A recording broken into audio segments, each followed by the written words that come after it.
Indeed, that has been Carol Jerry Nganga from Murang'a County, who is a finance expert. They are being taken through the interviews, the IEBC commissioners interview by the select panel. Good morning and welcome. This is KBC. In case you just joined us, it's the second day of the IEBC commissioners interviews live from the KICC. And we are here to put into perspective some of the issues that have been arising in those interviews. Just in case you do not know, we need 4 more commissioners according to Article 136 of the Constitution that stipulates that IEBC must be fully constituted a year before the general polls, which we expect in August. 3 commissioners actually resigned, and of course there have been calls to fully constitute IEBC, because as we speak we have only 3 commissioners, those commissioners being led by Chairman Wafula Chebukati, and we will be required to actually fully constitute IEBC. Of course, before we go to the second candidate of the day, I'm joined by 2 gentlemen. We have Njuguna Mwangi, who is a governance and leadership expert, and on my extreme left, I'm joined by Ascon Kamili. Karibuni, gentlemen, who is a lawyer. Now, very quickly before we go to the second candidate of the day, some of the aspects that you have noticed from the first candidate, Kara, who actually sits in the board of the Kenya Tourism Board as well. Perhaps we can start with you. She has talked about IEBC should collaborate, when you talk about diaspora, collaborate with embassies, envoys, and also embassies, envoys, to make sure that voters in the diaspora actually get a chance to register as voters, and when the general polls come, because they cannot be able to vote here in the country, they organize how these people are going to be voting. Your take on that? Thank you very much, Joy. And light on the onset, let me first of all take this opportunity to thank you for having me on this very, very important discussion. And maybe to just get into the discussion of the day, I've been following this process of selecting the commissioners, and maybe if we just try to flash back where we have come from, I feel like Kenyans have actually been the leadership actually of our country has been playing games with the people, because as you know, it's several years since we had a vacancy in the commission, and we have actually taken several years to even for the president to constitute even the selection panel. However, we are happy that at least now we can see some hope, because the selection panel has already been constituted. We can see the interviews going on, and then if you look at now the process of interviewing, the way that has actually been happening, the shortlisted candidates, that 6 of them, as we are talking from the background, we were actually discussing about how these commissioners have been shortlisted. Yesterday, you saw Kenyans were really shocked to see the first candidate. The commission actually gave report that this candidate presented fake certificates from KEMU, the Methodist University. And that now raises the question, really, which criteria, or which are how are they doing the shortlisting? Because to the best of my knowledge, although I'm not questioning the panelists' ability to do the interviews, to conduct the selection, I would have expected that the first thing is to confirm the certificates of these people who have presented themselves for this exercise. And now they have already shortlisted that 6 from the 600 or so, and then during the interview day is when they are now telling us that this person really presented some fake documents. Should have perhaps done due diligence before. Yeah, and I think that could, if I were to be asked, this should have actually happened as a first step, so that at least we don't lock out some other qualified people, just because we have guys who have presented fake documents. I'm now worried. How about, maybe you would be surprised, even from the other 35 who have been, who are remaining, we are also still not sure if probably some presented fake documents. We hope it will not happen. But however, I just hope this selection panel will actually up their game and make sure that Kenyans get confidence in the work that they are doing.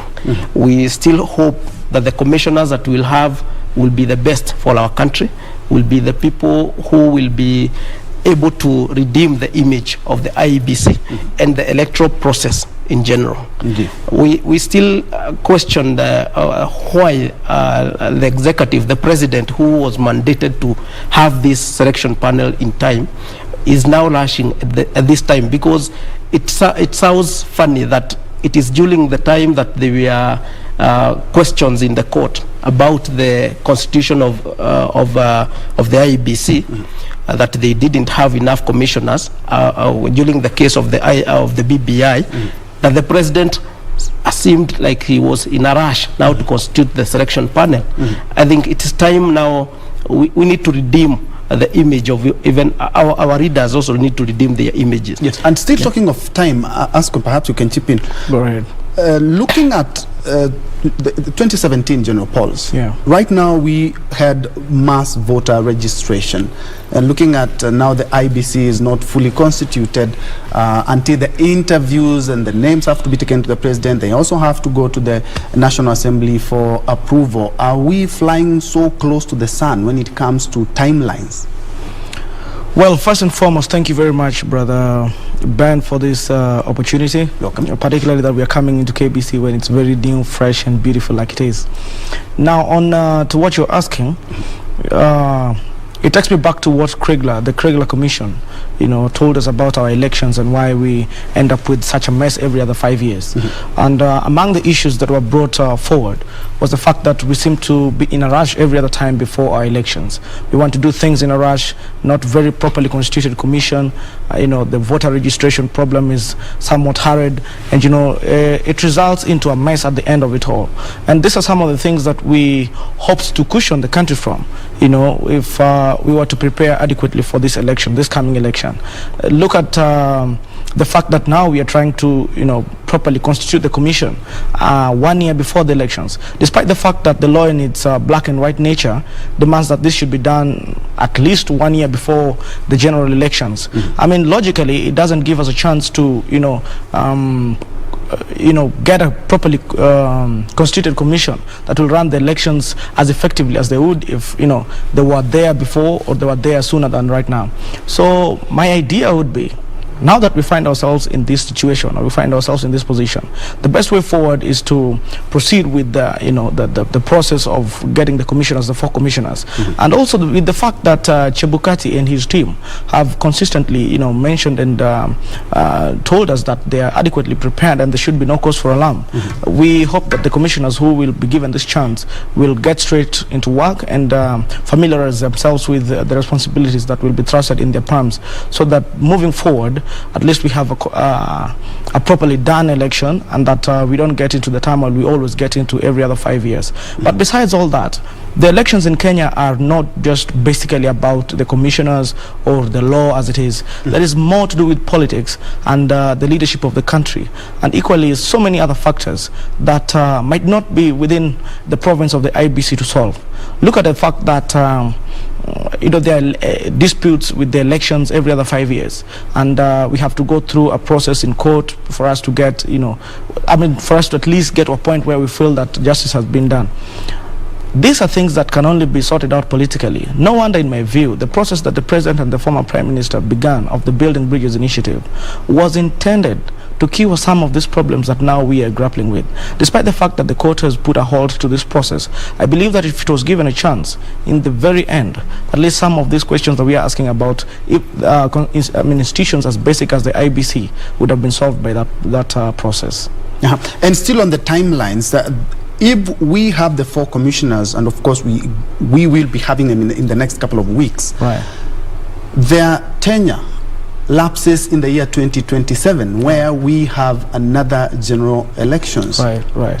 What do we do? Because now we still have another issue of time. Because we need these commissioners in office, and at least they need to have a feel of the electoral process in the run-up to the 2027. I agree with you that there's need to really look at what will happen. I mean, what will happen in the circumstance that 2027 finds us in this same, mess again. Look at it this way. In fact, in the Court of Appeal, there was part of the conversation was, what if it happens that it is not by the intention of the law or the intention of the IEBC that they find themselves as they are right now? You realize that some of the commissioners stepped aside. I mean, or really they resigned from the commission. It was not anticipated as such that we'll have commissioners say, no, we don't feel we want to do this job anymore, therefore we're walking out.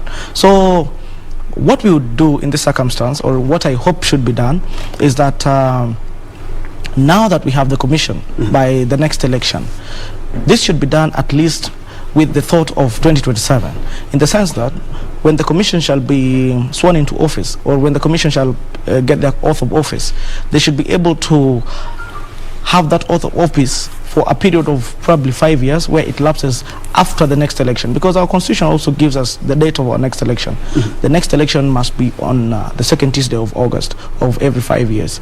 So probably the second Tuesday of August in 2027 we'll find the commissioners in office. But if it happens otherwise, then at that point then we'll find a solution to it. We'll cross the bridge when we get there. All right, we'll be waiting, because of course I know we'll be landing in court, and you are a lawyer. All right. You help us in that. Great.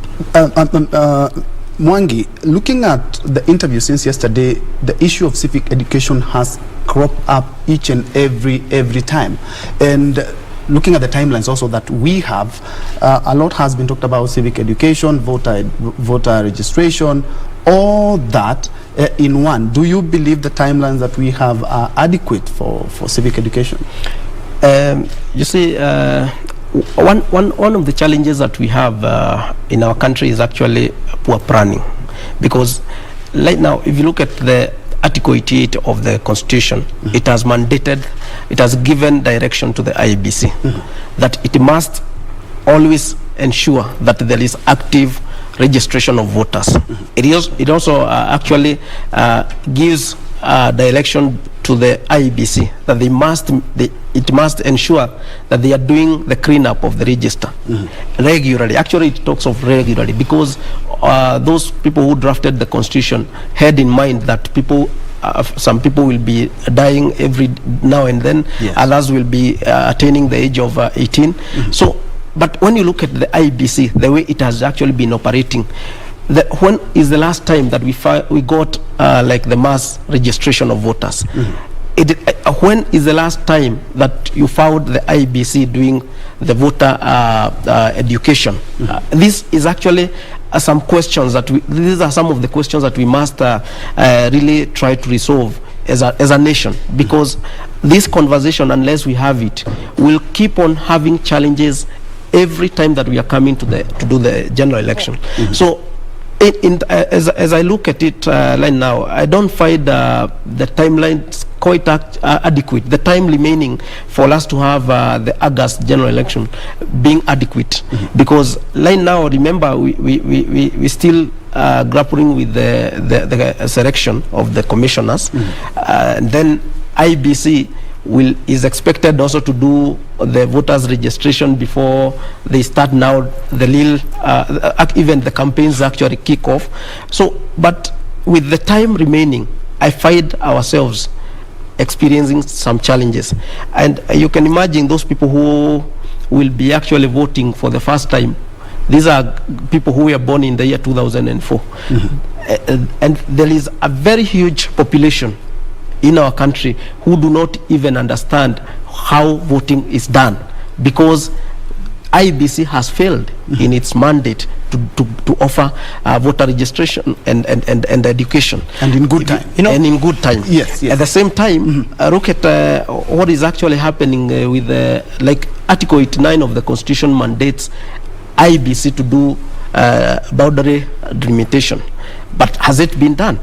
And yet, it is now the 12th year since, I think, 10, 11, 12 years since the time we did the last boundary delimitation. Yes. But IBC somehow found itself in the confusion of the BBI and all this. It forgot that this is an initiative of some people who want to change the constitution, and somehow it bought into the idea of let's wait for the BBI. I'm not sure if that is the argument they had, but I feel that Kenyans are being denied opportunity even to have better representation, because that was the exercise that was supposed to be. That's actually the objective of delimitation of the boundaries. So there are so many things that the IBC has not done, and we do not have enough time for that. Indeed, you wanted to chip in. Yeah, I wanted to chip in. Still on that, because you're a lawyer, do you support the sentiments by one of the candidates that IBC should be given the mandate and the capacity to enact the Elections Campaign Financing Act of 2013, so that we may be able to exactly know how much these candidates are spending, so that we may not run into what we usually run into every year? Well, firstly, let me pick it from where my brother has left it. Yes. On the question of the preparedness of the IBC, what we are having right now, or the process that is ongoing right now, is the process of getting more commissioners for the IBC commission. But the constitution, or the composition of this IBC, as had been anticipated by the constitution, was very robust, in the sense that there was an independent, or sort of a very independent secretariat of the IBC that would be operating even without the commissioners. That was what was anticipated by the constitution. That's why we have a CEO in the IBC who is meant to ensure that the whole processes of IBC continue as planned and as scheduled, without any interference. It could happen that right now the IBC commissioners decide to resign, all of them. What would happen? Do we fail to have an IBC? Do we fail to, do we stop to, do our processes as usual? No.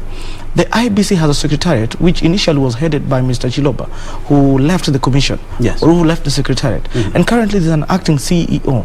The only question that we would be asking ourselves is, really, do we need to have a substantive CEO and not the acting CEO? Because, of course, the effectiveness of the two would be different. Now, the question of civic education, the question of voter registration and such other things are things that are run by the secretariat. The secretariat is composed of people who are paid on a monthly basis, meaning they're on full-time job. These are things that are supposed to happen. The commission is only to act as an overseer of these processes. And therefore, if really we were to rely on the intention of the law as IBC was constituted, we shouldn't be complaining about the commissioners and complaining about the composition of IBC as it is now, even in as much as is a very integral part of ensuring that we have a smooth sail into 2022 or 2023. Secondly, on the question of financing that you were asking earlier, I agree entirely with IBC. Who is going to evaluate the candidates to establish if they're spending within the limits? Who is able to? Who is going to evaluate the candidates to establish if their spending is well within the law? This only IBC can do. And therefore, it should be given a chance, just like right now we are demanding that EACC should equally get a chance, to go full length with the corruption cases. Now we are, I would agree with the candidate that if IBC was given a chance to go full length with the cases of the financing of campaigns, then really we'd be able to cap on the spending and the expenditure per candidates in every election. Yeah. Indeed, and something that we didn't actually clear well is the issue of diaspora. Of course, they bring in a lot of money. They also participate in elections, perhaps by sending in money and resources. One of the candidates, Carol Njeri, as she has left, she's talked about how we can work with other embassies and envoys so that to ensure these people, not only do they know what is happening in terms of matters election in Kenya, they have a chance to register and also a chance to vote. Yeah, you see, it's good that we realize that we have to accept the fact that these people living in diaspora are actually participating very seriously in terms of revenue, bringing revenue to our country. And it's always very good to make sure that they get their right to vote, because it cannot be that when you are raising revenues, you want these people to participate fully, but when it comes now to decision making in our nation, you find that you don't facilitate their way to ensure that they also participate in the same. I think that was a very valid point, and they should the government should come up actually with a way of ensuring that the government facilitate the IEBC to ensure that they set up voting system in diaspora, and not just keep talking of revenues correction from the diaspora. We need to make sure that they also participate fully in ensuring that the democracy is actually entrenched in our country by voting. At the same time, I think there is something that my brother has just talked of about the commission, that failure to constitute the commission is not a big problem in the operation of the IBC, but I still believe that although I don't have full information on how the secretariat and the commission relate, but I still believe that the image that we have as Kenyans is that the commission is the one that has actually been mandated by the Constitution to do the voter education and registration of voters. So we expect that the commission, if we have full commissioners in place, the number of commissioners in place, we would expect that the image of the commission will be redeemed in the eyes of Kenyans, because that is where the problem begins. We have a problem in Kenya whereby, because like now, we are thinking in terms of registering voters from in diaspora, but we have it's somehow like we have forgotten the issue of things like the ones that caused the chaos in 2007 and other subsequent elections, because we have been having challenges of result transmission. We have to ask ourselves, do we have good systems in place now? And is IEBC working on the same? We need also to ask ourselves, do we have a proper mechanism of vetting the candidates? Do we have proper mechanisms of conducting nominations even at the party level? Because these are some of small issues that we ignore, and then that later bring a big problem. They bring a lot of chaos in our country. Yes, perhaps you can add on that. Well, I agree with my brother on part of his submission. He says that the question that the lady was talking about, the lady who's just come from the panel, is very integral. I mean, it speaks to the disenfranchisement of a section of, the voting population, particularly the diaspora, and which is a very important thing that should be addressed. Look at it this way. The basic principle is that there can be no taxation without representation. Now, we cannot be looking at the diaspora every time we're looking for money, every time we're asking for money into our economy, when really the time when they're supposed to be participating in the process of electing people who are going to oversee the use and the implementation of what they send into the country, we don't give them that chance. That would be very unfortunate. And therefore, normally the responsibilities of our embassies and the representation of the country out there is to give a chance to our people out there to be part of the processes at home, and therefore it is a challenge to the IBC that they must find a way and coordinate with our embassies from across. I mean, as we advance even into better positions, they should be able to get a chance to talk to our embassies out there and our representation out there, to give a chance to our citizens out there who have attained the age of 18 and who have registered as voters to take part in our electoral processes. But also, as he was putting it, the IEBC and the Secretariat. In fact, this is a question that came during the discussions on BBI, that really the push and pull between the ex-IBC CEO Chiloba and the current chairperson, Mr. Chebukati, was so much to the extent that it really interfered with the process of the IBC. So there was a need to really, define the boundaries of operations between the Secretariat and the IBC. And among the propositions was that the chairperson should be the overall head of the IBC, where the CEO should not feel that his segment of the commission is autonomous to the extent that he can, call out the chairperson at will. You remember at some point, Mr. Chiloba attempted to get into office, and the IBC chairperson had locked the office. There was that fracas at some point. So this was a question that came up during the IBC, that among the issues that cause problems during our elections is the thought of autonomy by the Secretariat, to the extent that they think they can outdo or outrun the commission. So still I go back to my point that some of these issues demanded the touch of politicians, demanded the touch of policymakers, demanded the touch of redesigning the law to ensure that the question of the Secretariat and the Commission is well addressed. But now the court has told us to give it some time so that they can look into the legality of this process. But that said, we are set to gain more by giving a chance to the BBI than really throwing it out and discarding it completely.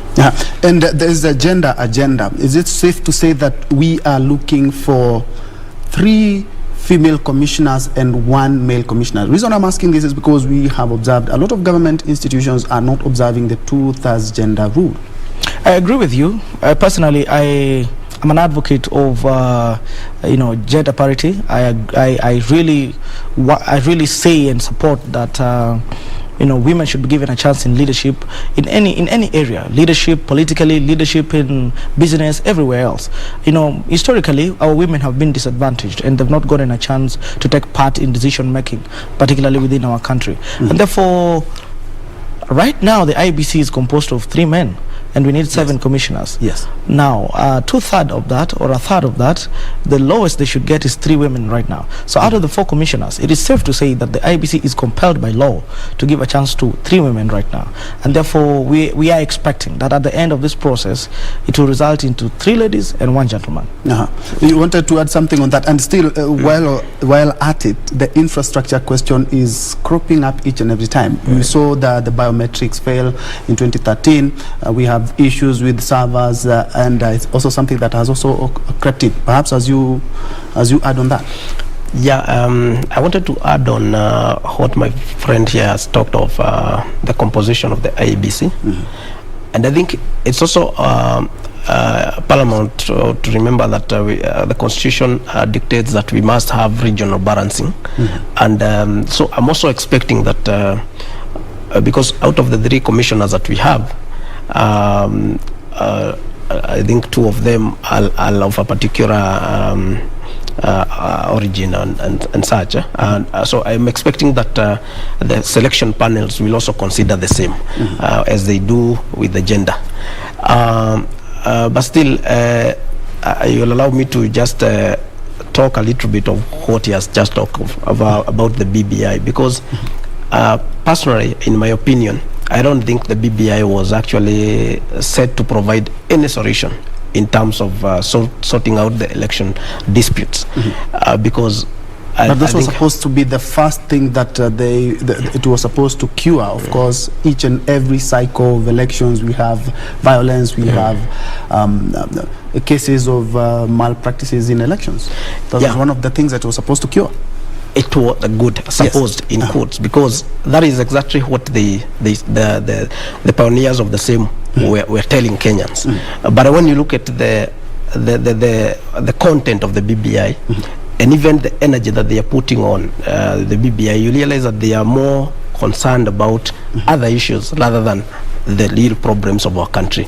Why do you say that? That's an opinion. Yes, that's my opinion. Because if we really were honest about discussing about issues of election disputes and such, I think we had easier ways of solving those issues. Like now, if we would have tried to look at the Elections Act, we tried to see where we can amend through Parliament without necessarily relying on the referendum issues. We would have because like now the proponents of BBI, one being a former Prime Minister Raila Odinga, is one of the guys who have been very vocal in the past years about the election malpractices. All of a sudden you find him very quiet for all those 3 years. He has actually not been talking about the malpractice he has actually been just discussing problems, not really trying to give the Perhaps solution. we can shelve the BBI discussion for now because of the interest of time, and of course, looking at the IEBC. Looking at maybe I can just get into the issue of infrastructure, because yes. I think the challenge we have with our IEBC is that they have actually not been so keen in ensuring that they set up their work. They have actually not been able to plan themselves timely. Perhaps the commissioners were not very confident that they will make it up to this time. I don't know. It seems like Chebukati was not very confident in that. But I think it is our high time that as Kenyans we have a very serious, candid conversation about the kind of infrastructure we need for management of elections in our country. Because if you look at the biometric registration, it failed. It has actually not delivered. The IEBC did not manage to deliver what we really expected. And one key thing I'll still go back to is the issue of the transmission of results, because that was actually a key problem during the past elections. Yes. That is something that we need to be very keen on. This is something that every Kenyan needs to be confident that the systems that IEBC is going to use are going to be systems that we can depend on and every Kenyan has confidence in, so that at least even when it comes to issues of election disputes, we will not have problems in opening the servers and such. These are things that the excuses will not be there, because we need to understand the whole system, so that at least even candidates, and as they present themselves to the people, they know very well that these systems of IEBC are going to work. And now I would want to add something to what he says. In my view, the question of infrastructure on the IEBC, everything is hardware to the extent of the election date until the point where now we want to transmit results. This is where the software comes in, where now the confusion begins. Yes. And it's very unfortunate. But all the hardware bits can be sorted out even overnight. The most important aspect of an election is transmission of results. How then are we sure that what is at the polling station is what shall be transmitted and be relayed on the screen at Bomas of Kenya, which then probably is what they should, they'll choose as their tallying center. Now, this is where the problem always is. How do we confirm that what is read at the polling station is what is received at the tallying center? If IEBC can solve this problem, which is a challenge to them, and I have a proposition, in my view, the IEBC should coordinate with our media stations, so that the media have a presence in almost every polling station in this country. That what the polling station clerk or the presiding officer announces at the polling station remains as the true record of accounts and is what is relayed at the IEBC tallying center. If this can be done, there would be no point of having to wait the whole day for, or even 4 days or even a week for IEBC to give us the results. The media themselves, verified as they are and having coordinated with the IEBC, would be able to relay to us that really from Mount Kenya region or let's say Kiambu County, this candidate is winning by this much, and it is reliable because they were present at the polling station, the basis of the election. Indeed. And still on the same, do we need some legislation? Because looking at 2013, still on infrastructure, looking at 2013, we had an issue of the biometrics, and we also had the chicken gate scandal, of course, the printing, one of the infrastructure challenge that was what we faced as a country. And of course, in 2017, we had the issue of server. Perhaps should we fortify everything when it comes to infrastructure with some laws, perhaps to make sure that we do not experience such challenges? Paperwork, as you've talked about, a lot of our work is manual. From my lenses, I don't think Kenya lacks so much in laws. You know, we almost in every aspect, Kenyans that we seem to be. 2013, we had an issue. Even when the commission led by Isaac, to an extent, it's agreeable that there are a few areas here and there that should get the touch of, redefining the law in some few areas. But really, my thinking is, there's more of the thought of, the need to solve the problems than really to just, craft laws here and there to ensure that we do this and that. Of course, the law is very important to guide and to set boundaries within which we operate. But my view as a person is all this should be with the consideration that to what extent or to what end do we wish to, go with these processes? It's really not about the law that IBC fails to transmit results properly. It's about just being efficient in what you do, diligent in what you do. If really this needs to ensure that the country gets the results on time and get the proper and accurate results, really I don't think we would be fighting much about the laws that are missing and here and there. This is a responsibility of Parliament, and I hope that they'll come up with ideas of how to fashion the law in a fashion that gives IBC a chance to operate effectively. Yeah. They have also noted that in each and every interview, they're asking about the issue of corruption. Perhaps you can touch on that as we cross over to KICC. But even before he touches on that, let me just go on that. The question of corruption is very germane in the conversation about our elections and even every other thing about governance in this country. Corruption is a serious problem in Kenya, and we are trying to find a way of solving it, but we haven't gotten a proper direction about how to solve the question of corruption. But look at it, I am a bit worried about the excitement of having to go out of the country to print ballots in Dubai, to get some of our infrastructure sorted out, and unfortunately even some of our politicians to the level of the deputy president is it is reported that his campaign mechanism is being done in Dubai and this area. And I think from that point is where the corruption sets in. This question of the procurement process. When the procurement process is covered in... I'm informed that the session is back, where we will be having Dr. Catherine Mushiru, who will be the second candidate for the second day facing the panel. Let's cross over to KICC. All right.